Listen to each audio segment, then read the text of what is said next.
ঠাকুর বলছেন এটি গল্পের অবতারণা করেছেন বিদ্যাসাগরের সঙ্গে কথোপকথনের মধ্যেই।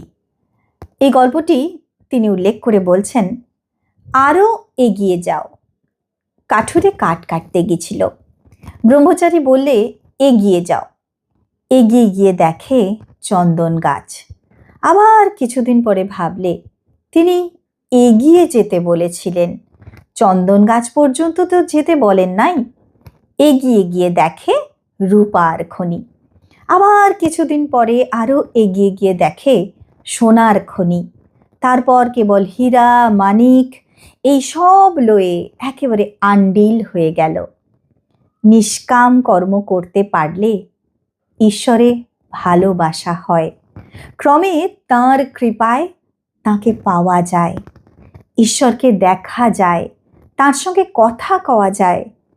যেমন আমি তোমার সঙ্গে কথা করছি। ঠাকুর অপূর্ব সুন্দর করে বুঝিয়ে বলছেন, নিষ্কাম কর্ম করতে করতে কিভাবে ঈশ্বর সাক্ষাৎকার পর্যন্ত হতে পারে।